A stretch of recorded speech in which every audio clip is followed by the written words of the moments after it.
Ke depan Kota Bekasi ini harus mengikrarkan diri sebagai kota yang maju. Iya. Saya berkarir di politik. Berkarir politik di Kota Bekasi atau di kota kelahiran Pandeglang? Di Banten. Karena teman-teman banyak berharap saya untuk di Pandeglang.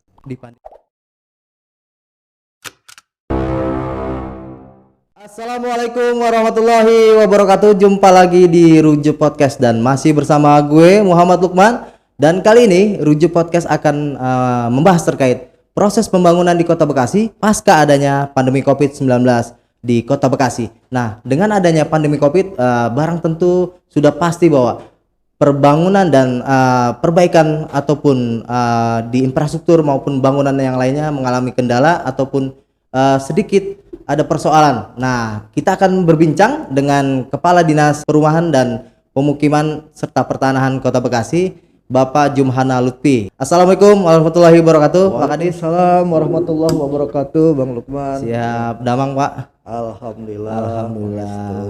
Siap. Ini punten Pak, ini lagi-lagi mengingatkan kepada kawan rujuk bahwa tamu yang kami undang ke sini sebelum datang ke studio selalu memakai masker, menerapkan protokol kesehatan dengan mencuci tangan, kemudian menjaga jarak. Dan di studio ini kami menjaga jarak kurang lebih 1,5 meter. Dan mohon izin Pak Kadis, kita boleh lepas masker ya Pak Kadis ya. Iya. Siap. Wah, 2 lapis luar biasa sesuai dengan anjuran Pak Wali. 2 lapis ya Pak Kadis ya. Nah, karena mungkin COVID itu kan yang tidak terlihat begitu ya. Siap. Nah, headphone-nya boleh dipakai, yang kabel sebelah kiri Pak Kadis. Nah, Lukman supaya nggak canggung, izin boleh manggil Akang atau Abang atau Mas nih enaknya nih. Boleh.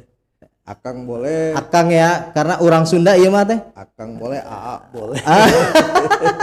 Soalnya masih muda nih Fes nih. Iya.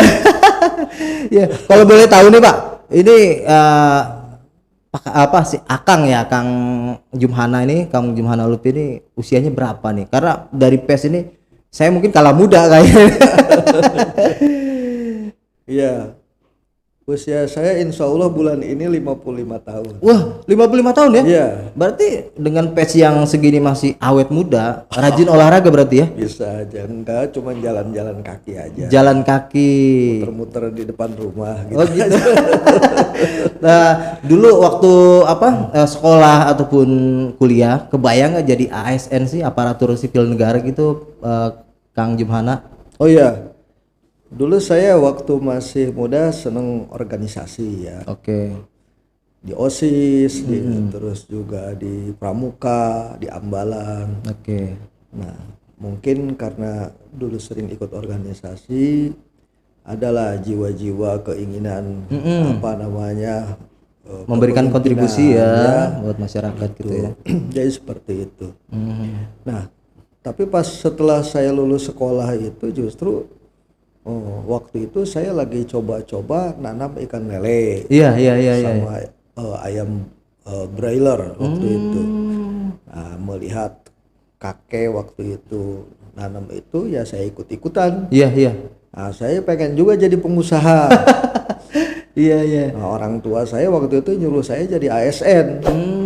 Tapi saya pengen jadi pengusaha. Iya. Makanya sempat saya waktu itu sekolah di Akademi Wira Swasta Dewantara yang punya Pak Probo. Sekarang Probo Stejo, betul. Sekarang menjadi Mercubuana. Mercubuana ya. Iya. Dulu saya sempat di sana karena ingin jadi pengusaha. Pengusaha ya. Nah, itu gimana ceritanya dari tadi kepengen usaha gitu, menjadi pengusaha ya, passionnya, kemudian beralih menjadi ASN tadi keinginan orang tua. Tapi menurut dengan orang tua alhamdulillah ya. Iya. Anak yang patuh dengan orang tua nih.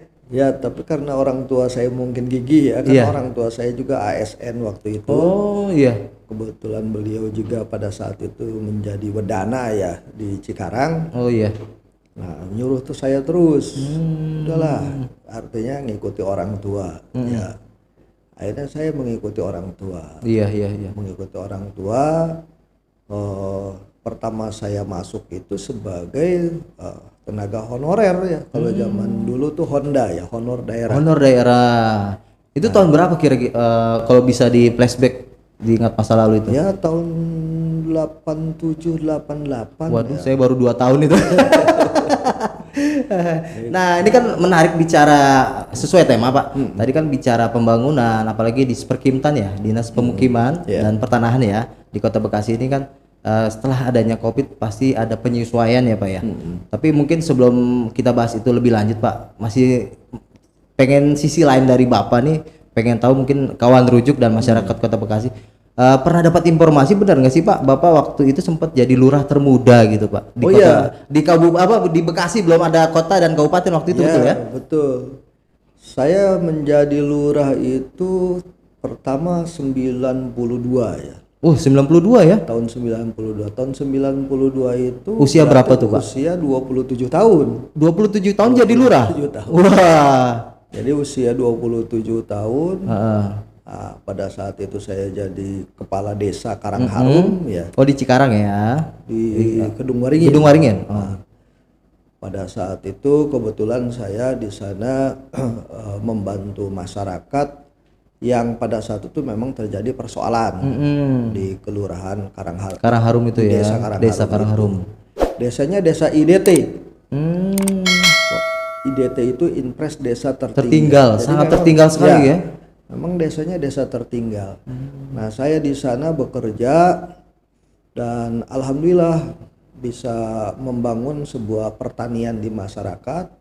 Pada saat itu kami sedang menggalakkan program pupuk urea tablet.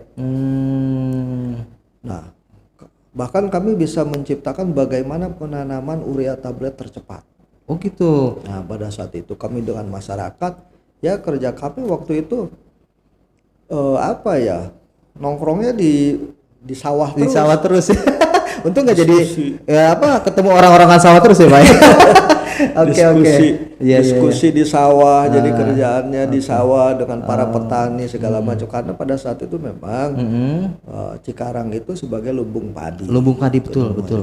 Karena waktu itu Indonesia masih swasembada pangan sekali ya, sangat kuat sekali bicara pangan ya.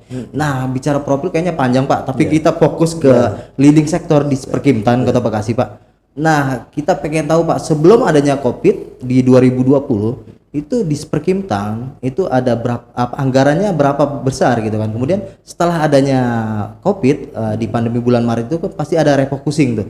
Nah, itu berapa besar yang dilakukan refocusingnya, di anggarannya berapa besar? Nah, mungkin bisa diinformasikan kepada kawan rujuk gitu Pak. Oh iya, Disperkimtan melakukan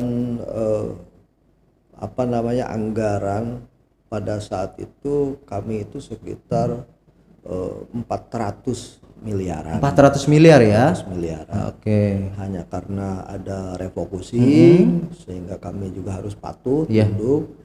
Kami menyadari bahwa lebih harus didahulukan adalah penanganan COVID-19 ini. Ini merupakan komitmen kami.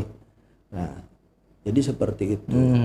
Dan anggarannya ya tinggal sekitar 100 lebih ya. 100 lebih ya? 100 berarti lebih. Hampir 70% atau 60% ya buat anggaran Covid itu ya? Ya, itu juga untuk menyelesaikan persoalan pembangunan multi-years ya. Oke. Nah, dari tadi angka 400 miliar setelah ada refocusing 100 miliar lebih itu kan leading sektor dari Disperkimtan selain bicara pemukiman, pertanahan, kemudian sanitasi juga gitu. Itu berapa persen semua alokasinya itu Pak? Ya, angka-angkanya, persentasenya. Nah, apa yang kami lakukan di Disperkimtan itu kami bagaimana membangun sebuah kawasan pemukiman dan perumahan itu yang ideal. Oke. Yang ideal itu artinya bahwa memang masyarakat itu sanitasinya baik. Iya. Termasuk juga ya tidak ada kawasan kumuh. Jadi kami membangun bagaimana memperkecil kawasan kumuh di Kota Bekasi. Terus juga kami juga mempunyai tugas bagaimana menyediakan tanah untuk kepentingan pembangunan di Kota Bekasi. Nah, sebagai operatornya ya kami melaksanakan pelayanan pemakaman ya di 3 TPU ya, TPU Jatisari, TPU Perwira dan TPU Padurenan. Padurenan ya, oke. Nah, termasuk juga pengelolaan IPAL. IPAL yang di Sumur Batu itu ya. IPAL. Jadi Blackwater masyarakat kami sedot, terus kami kelola. Itu di dalam rangka memperkecil pencemaran terhadap lingkungan. Nggak salah artinya waktu pertama jadi lurah itu tadi di IDT ya, desa tertinggal. Nah sekarang bicaranya menata kawasan kumuh menjadi pemukiman yang sehat dan lebih baik gitu ya Pak ya. Ya ada kesinambungan sebenarnya Pak ya. Ya kan tugas kita sebagai aparatur. Tugas kami itu ya bagaimana memberikan pelayanan kepada masyarakat. Pelayanan itu dapat mendorong, menumbuh kembangkan pembangunan di masyarakat, baik pembangunan manusianya maupun juga pembangunan lingkungannya. Jadi kawan Rujuk, balik lagi di Rujuk Podcast dan masih berbincang di Dinas Perumahan, Kawasan Permukiman dan Pertanahan Kota Bekasi bersama dengan Kepala Dinasnya Bapak Jumhana Lutfi atau tadi mau disapanya Akang. Saya masih kaku nih karena nggak biasa nyebut Akang gitu. Tapi kalau misalnya dari ya tadi kembali lagi ya, masih cocok lah dipanggil Akang ini atau AA gitu ya. Kumaha tadi kan damang sekali ya hari ini ya Kang ya. Kang kalau bicara penyerapan anggaran di Dinas Perkimtan ya, di Perkimtan nih kalau nggak salah di bulan September itu baru 20, sekian persen. Nah, sedangkan tadi dianggarkan setelah refocusing ya itu 100 miliar lebih gitu. Nah ini kendalanya di mana nih Kang Lutfi? Ya, anggaran yang ada itu kan anggaran untuk pembangunan multi-use. Multi-use tadi ya? Ya, karena multi-use ini harus diselesaikan. Anggarannya memang sudah ada komitmen dengan Dewan, ya. Terus juga kebetulan ini untuk pelayanan masyarakat juga luas, lebih luas. Nah, jadi pembayarannya itu kan berdasarkan progres. Sedangkan kan kegiatan multi-use itu pelaksanaannya sampai akhir Desember. Betul. Artinya kenapa tadi hanya 20%? Ya, progres pembangunannya memang baru 20%. Nah, kalau misalkan progresnya sudah 40%, kita bayar 40%. Nah, pembangunan ini kan nggak bisa kita dorong, iya ya kan? Tanpa tadi harus di stay udah udah tahap apa nih gitu kan, udah melalui tahap apa gitu kan, berapa persen pembangunannya gitu ya. Ya semuanya kan tuh ada manajemennya, ya kan, ada manajemen pembangunan, manajemen konstruksinya itu sudah ada. Jadi tahapan-tahapannya itu sudah ada. Jadi selama ini memang ketiga pembangunan itu on progress. Jadi artinya sesuai dengan progres yang memang sudah ditentukan. Nah masyarakat atau kawan Rujuk mungkin masih ada yang belum tahu nih Kang Lutfi, yang multi-years ini 3 gedung multi-years ya. Itu apa saja gitu Kang? Pertama itu pembangunan kantor pelayanan di Kejaksaan. Kejaksaan ya. Nah, Kejaksaan di Kota Bekasi kan awalnya kan sempit ya. Supaya lebih representatif kali ya. Representatif juga kan, masa pemerintah kotanya sudah bagus. Iya, gedungnya bagus-bagus ya. Iya. Kantor kejaksaannya belum kan gitu. Nah, itulah makanya dibangunlah kantor kejaksaan. Yang kedua itu Kemenag. Ya, kantor Kementerian Agama. Nah, kantor Kementerian Agama kan yang ada sekarang itu mau kena trase tol, Becakayu, betul. Ya kan? Nanti kan udah di bawah, nggak punya lahan parkir, tambah kecil aja. Nah, itulah Pak Wali Kota memandang perlu untuk dibantu ya. Untuk dibantu karena ini kan pelayanan masyarakat juga sangat mendasar ya di bidang keagamaan segala macam kan, untuk pelayanan masyarakat Kota Bekasi. Nah, itulah dibangun. Yang ketiga itu Polres ya. Polres kan selama ini kan udah dari tahun berapa itu? Iya betul ya, masih zaman Kabupaten Bekasi juga itu ya. Semenjak saya jadi pegawai ya seperti itu kondisinya ya sampai sekarang. Padahal pelayanan banyak sekali di Polres. Pelayanannya luar biasa di Polres itu. Nah, Pak Wali Kota memandang bahwa kita harus bantu Polres karena Polres juga kan melaksanakan pelayanan untuk warga Kota Bekasi. Betul. Ya, itulah yang sekarang sedang dibangun. Jadi seperti itu. Nah, dari 3 gedung ini yang multi years ini itu pindah lokasi atau mungkin hanya renovasi aja gitu? Kalau yang kantor kejaksaan itu di tempat yang semula. Oh, yang semula ya? Di tempat yang semula. Nah, kantor Kemenag, kebetulan Kemenag kan punya tanah. Beliau di Jalan Ahmad Yani. Oh, dekat Ahmad Yani, dekat ini ada di Snaker kalau nggak salah di depannya ya. Betul. Nah, di situ itu memang di tanahnya tanah punya Kemenag. Kita membangunkan saja. Nah, kalau Polres itu tanah Fasos Fasum. Dari Sumarekon. Letaknya di Harapan Jaya. Di Medan Satria. Medan Satria, Kelurahan Harapan Jaya. Harapan Mulia. Harapan Mulia. Harapan Mulia. Kelurahan. Nah, on progress tadi kan baru 20%. Dengan anggaran 100 miliar lebih itu akan selesai nggak tahun ini multi years 3 gedung itu? Insya Allah. Kontraknya rata-rata paling paling lama tuh 26 Desember. 26 yang Desember. Paling lama. Mudah-mudahan 26 Desember. Insya Allah semua bisa selesai nih ya sampai nanti tanggal 26 Desember gitu ya. Nah, artinya Kota Bekasi sangat menjaga sekali ya dengan kepolisian di Polres, kemudian kejaksaan dengan Kemenak ini untuk melayani masyarakat yang kebutuhan dasar sekali gitu ya. Betul. Kang Lutfi ya. Ya, kantor wali kotanya kan sudah bagus, representatif. Ya. Kantor atau pelayanan-pelayanan yang dilakukan oleh instansi vertikal juga ya setidaknya sama. Iya. Nah, pemerintah Kota Bekasi menganggap perlu ya, perlu untuk membantu. Siap. Kawan Rujuk masih berbincang dengan Kepala Dinas Perumahan, Kawasan Permukiman dan Pertanahan Kota Bekasi, Bapak Jumhana Lutfi, Esos MSI, Master segala ilmu ya. Kang Lutfi, ini waktu S1, S2 di mana, Kang? Esosnya di mana ya Esosnya? Saya Esosnya di Unisma. Ya. Oh, kemudian MSI-nya Master segala ilmunya di mana nih? Di Setiagama. Ya. Berapa lama waktu tempuh buat menyelesaikan kuliah S1 sampai S2-nya juga gitu? Ya, S1 4 tahun ya. Standar lah 4 tahun ya. Pada waktu itu pas udah jadi ASN belum tuh waktu? Udah ya? Udah jadi ASN. S2 apalagi udah mungkin menjabat sebagai apa waktu itu? S2 saya jadi lurah ya. Jadi lurah ya? Jadi lurah. 2 tahun selesai itu? 2 tahun. 2 tahun selesai. Oke. Nah, mungkin masyarakat juga pengen tahu keseharian Kang Lutfi ya.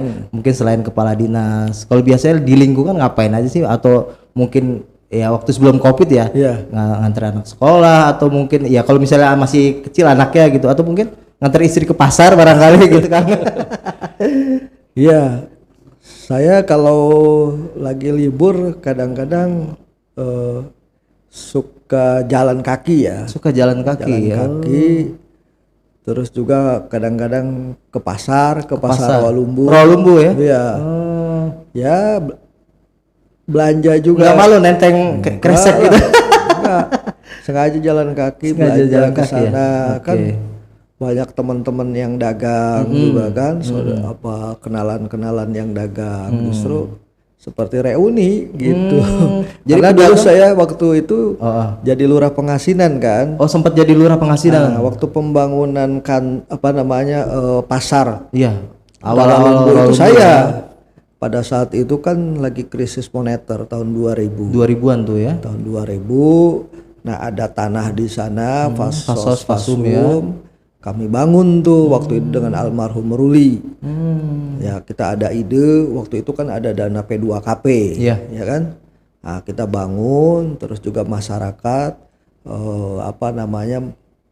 menyewa kios waktu itu. Menyewa kios, memakai dana P2KP tersebut. Nah, sekarang alhamdulillah pasar itu sudah jadi besar ya, pedagangnya juga banyak ya. Sudah besar, sudah banyak. Paguyubannya masih kenal, paguyuban pasar ya? Ya. Kalau sekarang katanya sudah diambil alih. Oh, diambil alih ya? Diambil alih oleh Perumnas ya. Oke. Kalau dulu kan masih masyarakat. Oke. Intermezzo aja tuh, tapi kita lanjut lagi terkait program-program di Disperkimtan. Tadi setelah kita bahas pembangunan multi years di 3 gedung ya, kita juga pengen tahu nih Kang Lutfi ya terkait program sanitasi dan pengelolaan air limbah domestik atau PAL tadi itu. Nah, bisa diinformasikan bagi masyarakat atau kawan rujuk terkait program sanitasi dan PAL itu? Pembangunan ataupun juga kemajuan masyarakat itu kan bisa dilihat dari bagaimana perilaku ya, dan juga sarana yang ada di dalam lingkungan itu. Betul. Nah, salah satu masyarakat dianggap maju itu apabila masyarakatnya sudah mempunyai tanggung jawab terhadap limbah yang mereka hasilkan. Jadi bertanggung jawab terhadap limbah yang mereka hasilkan. Nah, yang menjadi problem sekarang itu adalah limbah domestik. Nah, limbah domestik itu ada dua, yaitu grey water yang kita kenal seperti air cucian mandi, air ini cucian sabun atau apa gitu ya, baju, air cucian piring ya, itu namanya grey water. Grey water. Yang satunya lagi black water. Black water itu air buangan tinja ya. Tinja. Oke. Nah, itu dua hal itu. Nah, bagaimana kita sudah memperlakukan limbah yang kita keluarkan itu dengan beradab tidak? Artinya bahwa kalau apa yang kita buang tersebut masih mencemari lingkungan, masih mencemari orang lain, nah itu berarti kita belum beradab dong. Iya betul. Jadi ciri khas masyarakat yang modern tadi ya, sudah beradab dan tahu bahwa ini berbahaya untuk masyarakat atau lingkungan tidak nih. Iya gitu kan? Kalau hanya buang begitu saja itu kan akan menjadi persoalan bagi hanya memindahkan persoalan bagi masyarakat yang lain. Dari persoalan diri menjadi persoalan orang lain. Nah, itu kan nggak luhur. Ya. Punya jiwa seperti itu. Nah, ini yang sedang kita bangun. Bagaimana masyarakat tercipta kesadaran jawab, ya kan, tercipta kesadarannya bertanggung jawab terhadap limbah yang dia hasilkan itu. Nah, apa yang kita ketahui sekarang, pengalaman saya waktu jadi kepala dinas lingkungan hidup. Oh ya, pernah LH waktu itu ya, betul. Nah, pada saat itu masyarakat teriak, air kali Bekasi kotor, keruh. Padahal itu kiriman kalau nggak salah ya. Ikan sapu-sapu saja mati dan biasanya, lain sebagainya. Biasanya paling kuat tuh ikan ya. Betul. Nah, setelah kami melakukan penelitian, 60% air kali Bekasi itu dicemari oleh limbah domestik. Limbah yang dihasilkan oleh keluarga. Nah, itu kan menjadi tadi ya cucian tadi. Air cucian segala. Sekarang lihat aja. Nah, di sini kan lingkungan Rawalumbu nih. Iya. Ya kan? Nah, air cuciannya kemana? Pasti mengalir langsung ke kali kan? Iya. Diolah tidak? Kan nggak diolah. Betul. Langsung nyemplung saja ke kali. Mengumpul dengan limbah-limbah yang dari perumahan-perumahan yang lain. Nah, ini kan akan berbahaya bagi masyarakat. Apalagi kalau saluran airnya tergenang kan? Nah, ini akan banjir, jadi mencemari lingkungan juga tercemar lagi gitu bibit penyakit bagi masyarakat kan?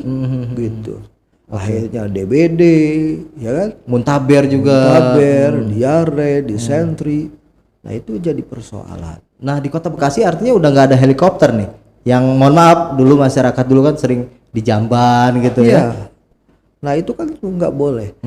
Nah, itu yang sedang kita bangun. Nah, terkait dengan tadi black water atau jamban disampaikan itu. Nah, di Kota Bekasi ini masih orang memakai jamban tidak berstandar nasional. Kedalamannya atau gimana tuh, Kang Lutfi? Jamban berstandar nasional itu apabila septic tanknya itu terbuat dari fiber. Oh, penutup. Ya, dari fiber. Dari fiber gitu ya. Kan? Nah, seperti septic tank, ya kan? Wah, intinya dari fiber. Nah, jadi tidak kedap air. Ya kan? Jadi menimbulkan tadi pencemaran udara juga tuh, bau atau gimana gitu. Nah, kalau misalnya jamban itu masih kedap air, itu kan mencemari tanah. Iya. Mencemari air permukaan. Betul. Ya kan?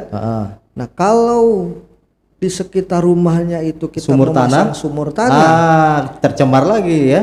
kurang dari 10 meter maka akan tercemar.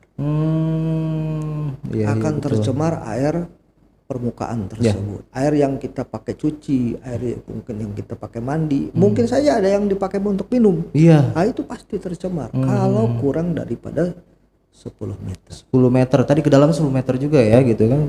Fibernya juga ininya. Lebarnya 10 meter panjangnya. Okay. Dari sumur pantek dengan septic tank. Kalau kurang dari 10 meter standarnya itu berarti nggak memenuhi standar gitu ya. Memenuhi standar. Okay. Nah itu untuk mengedukasi masyarakat untuk membuat septic tank tadi dengan standar itu bagaimana tuh, Kang Lutfi? Ya, untuk itu kami datang ke kelurahan, datang ke warga, ke tokoh-tokoh sosialisasi seperti sekarang dengan Rujuk juga. Ini terima kasih sekali lagi sudah hadir.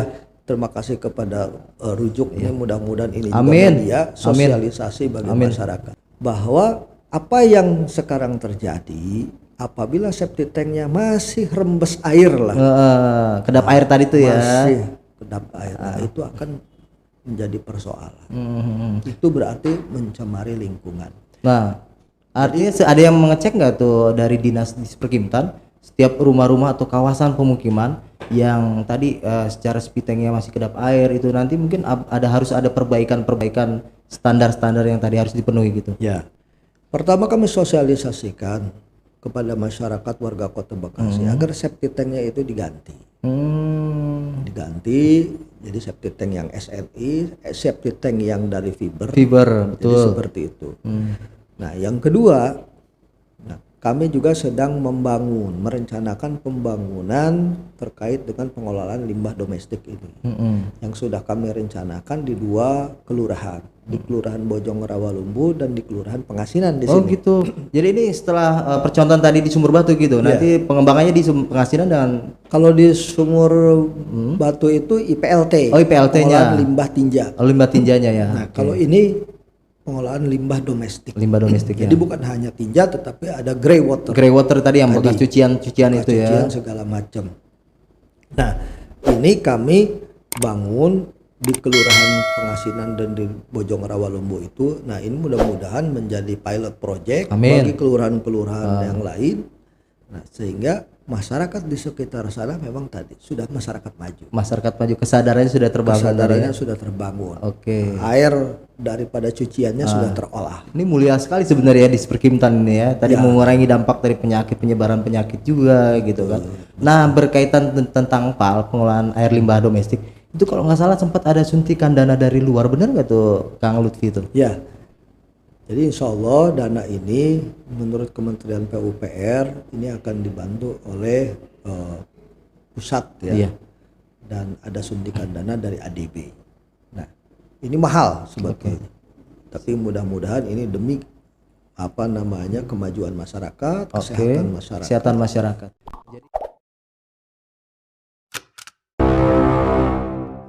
Kawan Rujuk, balik lagi di Rujuk Podcast. Perbincangan dengan Kepala Dinas Disperkimtan Kang Jumhana Lutfi semakin menarik. Tadi sebelum break kita sempat membahas terkait anggaran PAL ya, bantuan dari pemerintah pusat kalau nggak salah Kang Lutfi. Nah, mungkin bisa diinformasikan secara lebih jelas nih. Tadi kan sempat kepotong gitu. Ini anggarannya berapa, besaran anggarannya berapa, kemudian untuk peningkatan apa saja nih untuk di Sumur Batu ya kalau nggak salah ya? Bukan. Rawalumbu. Di Rawalumbu ya. Itu anggarannya untuk apa saja nanti dipakainya gitu? Besaran anggaran kami sedang lakukan kajian pembuatan DED. Jadi kalau DED ini sudah selesai baru ketahuan berapa kira-kira nominal untuk di 2 titik lokasi tersebut. Apa yang akan dibangun di sana? Pertama instalasi pengelolaan air limbah domestik di kedua tempat tersebut. Dan nanti juga termasuk juga salurannya. Nanti buangannya tuh ya. Buangannya itu ke rumah-rumah. Nanti air limbah domestik dari rumah ke rumah itu masuk ke dalam pipa. Diolah lagi tuh nanti. Tertutup. Oke. Gitu. Nah, pengelolaan ini yang kita harapkan. Yang kita harapkan bahwa ke depan itu seluruh pengelolaan air limbah domestik itu harus tertutup. Kalau sekarang kan pakai air permukaan, pakai saluran air. Sebetulnya itu kan untuk saluran air itu. Yang ada itu untuk saluran air hujan. Yang sekarang ada drainase ya. Itu jadi harus tertutup sebenarnya ya. Harus tertutup. Kalau kan selama ini masih terbuka gitu. Iya, kalau limbah domestik itu harus tertutup. Nanti ke depan itu kita wajibkan perumahan segala macam, termasuk juga industri ataupun apa harus ya domestik itu harus tertutup itu ya, nggak boleh terbuka. Nah tadi menarik bicara PAL ini, kalau nggak salah di Perkimtan sempat studi banding gitu ya, itu di negara mana waktu itu Kang Jumhana? Ya, kami sudah melakukan studi banding ke Filipina, terus juga melakukan studi banding ke Jepang, terus ke Belanda. Ke Belanda ya? Artinya menyerap ilmu yang sudah diterapkan di sana ya. Nah, perbedaannya apa di sana secara mungkin tadi ya, kesadaran masyarakat sudah mungkin sangat tinggi sekali. Ya, kalau di negara mereka itu sudah 100 tahun yang lalu. Oh gitu. Berarti ketinggalan jauh sekali nih ya. Ini kita bicara bukan 50. Mungkin Kota Bekasi aja, mungkin Indonesia juga ya ketinggalan gitu ya. Sudah lama mereka sudah melakukan itu. 100 tahun gitu.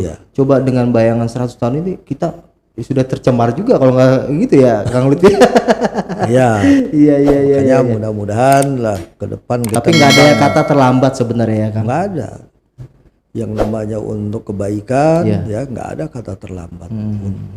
Yang penting tadi tetap masyarakat sama-sama nih sinergi dengan pemerintah juga ya. Jadi jangan hanya pemerintah mendorong tapi masyarakat masih acuh atau abai gitu Kang Lutfi ya. Saya punya pengalaman. Waktu saya dulu jadi kepala desa. Bagaimana membangun tadi masyarakat tidak dolbon dan doli. Itu bukan perkara yang mudah. Iya, untuk kesadaran itu ya. Untuk menyadarkan itu di belakang kantor desa Pemkot aja. Oh iya, Pemkot ya. Yang di Kali 4 itu tahun 90-an itu, tahun 89 itu masih pada doli itu. Di situ. Iya, betul. Nah itu merubah itu kan nggak mudah. Tapi ketika muncul kesadaran masyarakat, sekarang kamar mandi masyarakat, WC masyarakat itu luar biasa, look ya. Betul. Ya sangat indah, bagus, wangi segala macam, luar biasa. Nggak kita bayangkan. Saya nggak bisa ngebayangin dulu akan seperti itu. Tapi dengan kesadaran masyarakat bahwa pembangunan itu akan cepat ya. Artinya tetap dilakukan continue. Masyarakat juga nanti akan sendirinya mengikuti ya, Kang Lutfi ya. Sekarang kesadaran masyarakat akan toilet di dalam rumah itu kan luar biasa. Sudah sangat tinggi kesadarannya, betul. Rumahnya WC-nya sekarang sudah bagus ya. Bahkan WC dengan mohon maaf ya, kamar kecil dengan kamar yang sebelah juga, kamar tidur nggak kalah cakep gitu ya. Wangi gitu ya. Wangi. Dulu saya bagaimana membangun itu tuh nggak perkara mudah ya. Iya. Bukan perkara yang protes sana protes sini, nggak biasa lah dan lain sebagainya. Tapi begitu masyarakat sudah terbangun kesadarannya, masyarakat sendiri membangun luar biasa. Nah, itu yang ingin kita rubah. Siap. Ini PAL kita sudah selesaikan pembahasannya, tapi kita berlanjut ke pembahasan selanjutnya. Di Perkimtan ini bicara pertanahan. Kan kita bicara tanah, kebutuhan tanah kan macam-macam nih, baik untuk pembangunan tadi ya, kemudian untuk pemakaman. Nah, bicara untuk pemakaman, Kota Bekasi kan tadi ada 3 TPU ya, Kang Lutfi ya. Nah, sini sudah cukup belum sih untuk, apalagi saat pandemi Covid ini, ketersediaan lahan untuk makam itu sendiri gitu Kang? Iya. Nah, ketersediaan lahan pertama kita punya TPU Jatisari. Iya. Luasnya berapa hektar itu Kang? Di Jatisari itu sekitar 11 hektar. 11 hektar ya. Sana. Nah, ini baru terpakai sekitar 30 sampai 40%. Insya Allah masih ada 60% yang sebagai cadangan untuk masyarakat di sekitar sana. Yang kedua itu di TPU Perwira. Nah, di TPU Perwira ini ada 12,7 hektar. Wah, luas ya? Ya. Dan ini udah penuh. Iya, udah penuh. Sudah penuh. Karena padat penduduk juga kali ya di utara ya. Itu rencana mungkin ada penambahan nggak untuk Insya Allah, penambahan ya? Ya, Insya Allah kami ingin melakukan pembelian tanah untuk perluasan tadi ya, TPU itu ya. sekitar 3.000 meteran. Nah, dari 3.000 meter itu rencananya dianggarkan 2021 atau 2020 ini. 2020 ada ya ini Insya Allah ya. 2020 insya Allah. Kurang lebih berapa miliar tuh untuk anggaran perluasan tanah tadi itu Kang? Sekitar 10 miliaran.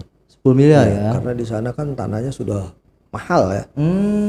Di sana per meternya itu sudah mahal. Sudah mahal ya. Jadi walaupun buat makam tetap aja itu kayak ya tadi NJOP udah naik juga gitu ya. Iya betul. Nah kalau TPU Pedurenan ini kan digunakan untuk COVID kalau nggak salah ya Kang? Ya, di Padurenan itu ada sekitar 12 hektar. 12 hektar ya. Nah kita siapkan untuk penanganan COVID itu sekitar 1.000 meteran. 1.000 meter. Nah sudah terpakai berapa ini meter itu di situ Kang? Sampai dengan saat ini ya, bulan November ini. Itu sudah 70%. 70%. Dari 1.000 meter yang disiapkan untuk pasien yang meninggal COVID di situ ya, yang dimakamin di situ ya. Berarti tinggal 30% lagi tuh. Tinggal 30% lagi. Tapi mudah-mudahan COVID ini segera selesai lah ya, Kang Lutfi ya. Amin. Ya supaya ya kita tidak mau juga mungkin saudara-saudara kita, tetangga kita mungkin terpapar COVID juga ya. Ya. Di sana sudah ada sekitar 539 ya yang dimakamin di sana. Dimakamkan di sana. Yang terdiri dari yang COVID-nya itu sekitar 250, yang enggak COVID-nya itu sekitar yang pakai protokol. Protokol COVID. Oke. Tapi belum positif ya, tidak positif. Sebagai positif COVID itu sekitar 289. Tapi dengan sisa 30% dengan kondisi COVID ya yang secara dunia ini masih ada nih penyebarannya bahkan di Indonesia dan Kota Bekasi tidak bisa dipungkiri bahwa COVID ini masih berdampingan dengan kita gitu. Artinya nanti ada penambahan nggak dari tadi yang dialokasikan 1.000 meter untuk COVID di Pedurenan nanti ada mungkin penyesuaian lagi nggak tuh nanti? Masih ada. Di sana baru secara keseluruhan dari 12 hektar itu baru sekitar 60-70 hektar yang 70% yang dipakai. 70%. Ada 30% lagi bisa untuk cadangan. Nah kalau bicara makam kan banyak juga makam-makam yang mungkin ya yang tidak dari 3 makam besar ini gitu. Nah itu masuk pengelolaan di Disperkimtan nggak? Kayak mungkin pemakaman yang dekat daerah Pekayon, kemudian yang mungkin dekat daerah saya juga ada tuh pemakaman yang dekat lingkungan gitu. Makam yang dikelola oleh masyarakat. Betul. Enggak, mereka dikelola oleh masyarakat masing-masing. Masyarakat masing-masing. Jadi bukan di bawah tadi naungan Disperkimtan enggak ya? Tapi kami melakukan pembinaan kepada kepada masyarakat. Jadi kami edukasi pengurus-pengurus mereka yang ada di sana. Bagaimana cara ini untuk mengurus jenazah di sana gitu ya, di makam ya. Terus juga kebersihan lingkungan ya seperti itu.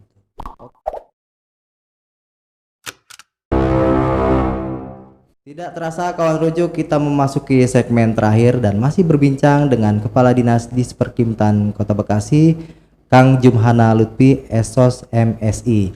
Kang Jumhana, tadi udah panjang lebar kita bicara mulai dari pemakaman, sanitasi, PAL ya kan, IPLT dan tadi gedung multiyears ya, 3 gedung multiyears. Nah, kita memasuki segmen terakhir terkait mungkin nanti anggaran 2021 nih Kang. Apakah sudah berjalan normal atau masih nanti ada tetap refocusing gitu. Tapi sebelum dijawab Kang, nah kita pengen tahu nih Kang. Karena bicara anggaran 2021 itu kan digodok bersama antara eksekutif dengan legislatif. Iya. Benar ya Kang ya? Nah, hubungan antara eksekutif dengan legislatif ini apakah sudah berjalan dengan baik Kang? Ya. Sampai saat ini berjalan dengan baik. Siap. Artinya bahwa koridor-koridor, ketentuan-ketentuan yang memang mekanisme harus dilalui bersama-sama masih dilalui bersama-sama. Masukan-masukan dari legislatif juga banyak. Pokir ya kan, hasil reses beliau-beliau itu tetap diakomodir dengan program-program ya gitu ya. Kami akomodir sesuai dengan mekanisme perencanaan yang ada. Disesuaikan ya di bab peda juga perencanaan itu ya. Betul. Jadi banyak masukan-masukan dari legislatif untuk kepentingan masyarakat ya kami akomodir gitu. Karena sama-sama sebenarnya eksekutif untuk masyarakat, legislatif juga untuk masyarakat ya. Ya. Karena sama-sama bagaimana membangun masyarakat agar masyarakat itu terlayani terfasilitasi, tumbuh kesejahteraan masyarakat, itu kan tujuan dua lembaga ini. Nah bicaranya kan untuk penyusunan anggaran kan di DPRD ada namanya Badan Anggaran Banggar, sedangkan di eksekutif kan OPD masing-masing kan masuk ke TAPD ya. Nah, Kang Lutfi sebagai kepala OPD ya, ini kan masuk ke TAPD. Nah, kalau membahas Banggar itu untuk 2021 sekarang udah finalisasi kalau nggak salah ya. Tinggal nanti paripurna gitu ya. Iya, betul. Oke. Sekarang jadi bola kegiatan anggaran ini kan sedang perencanaan ini ada di Banggar. Di Banggar, betul. Artinya kemarin kan KUA PPAS-nya sudah selesai, nah sekarang tinggal RAPBD-nya. RAPBD-nya ya. Mudah-mudahan sebelum tanggal 30 November ini sudah ketok palu. Ya Kak, emang dibatasi sampai sebelum akhir November ini ya. Kalau nggak kena penalti lagi ya. Ya mudah-mudahan jauh-jauh Kota Bekasi karena selalu tepat waktu kalau nggak salah ya Kota Bekasi ini. Selama ini sejak saya jadi kepala Bapeda sampai sekarang itu kan masih tepat waktu lah ya. Tepat waktu, hubungannya juga baik ya, saling sinergi ya. Nah kalau bicara mitra kerja di Sperkimtan ini dengan komisi berapa nih Kang? Komisi 2. Komisi 2 ya, Bang Arif Rahman Hakim ketuanya ya. Beliau ya. Oke. Nah kembali lagi tadi bicara anggaran 2021, rencananya nanti mungkin di Sperkimtan ini setelah tadi ya menyusun anggaran. Rencana itu ada berapa besaran anggaran yang akan dikucurkan di 2021 gitu Kang? Ya. Mudah-mudahan kita samalah dengan tahun yang lalu. 400 miliar ya? Mudah-mudahan kita sama dengan tahun yang lalu gitu. Dan program-program yang kemarin kena refocusing bisa kita luncurkan, bisa kita bangun di tahun. Jadi masyarakat tidak menunggu lagi gitu ya? Mudah-mudahan. Oke. Nah, adanya COVID yang belum selesai ini pasti ada refocusing lagi nggak sih ini Kang Lutfi untuk 2021? Sekarang pemerintah daerah lebih siap. Lebih siap ya? Sudah menganggarkan khusus ya? Menganggarkan khusus. Oke. Untuk terjadi hal-hal yang tidak diinginkan, untuk kebutuhan penanganan COVID itu sudah dianggarkan. Sudah dianggarkan ya. Jadi tidak tadi ya menyerap anggaran dari OPD lain gitu ya. Nanti rencananya di 2021 penguatannya di sektor apa? Apakah sanitasi, tadi perluasan pemakaman atau di sektor apa gitu Kang? Ya. Pertama itu kami ingin bagaimana membangun kawasan kumuh.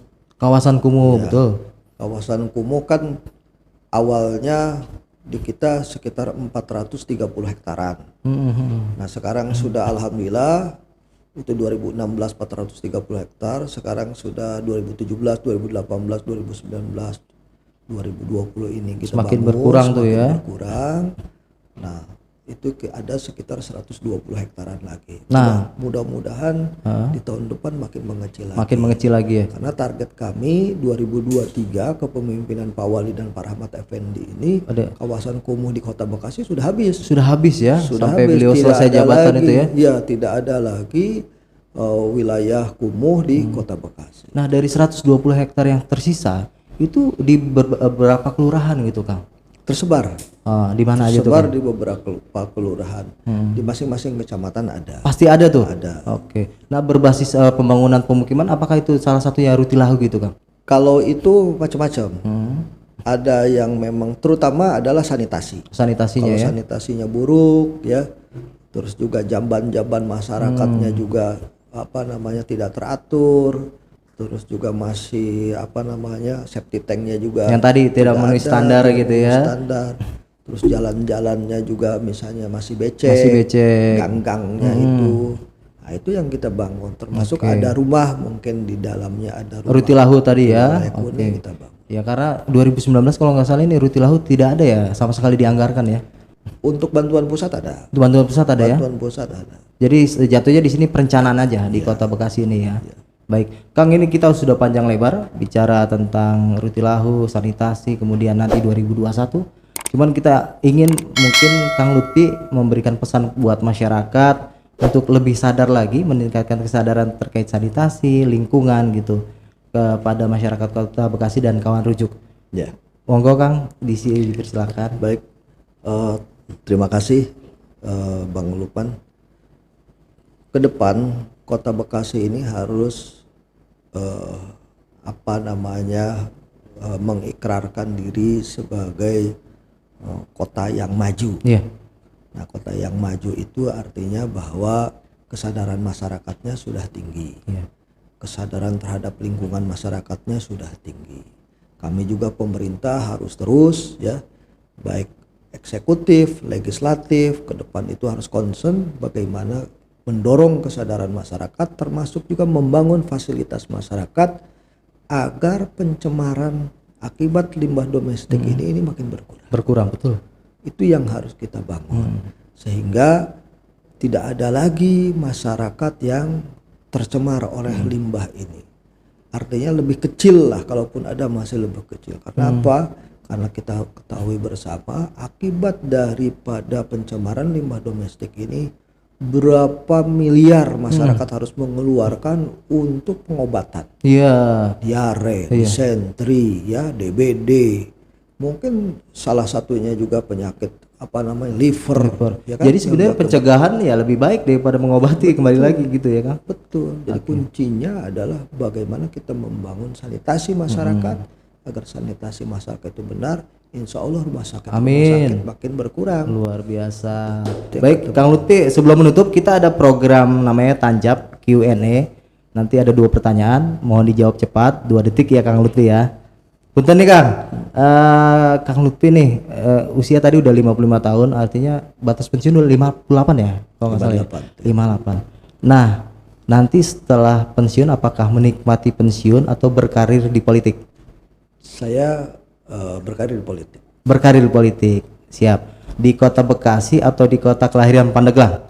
Di Banten. Iya di Banten ya. Bantennya provinsi ya berarti.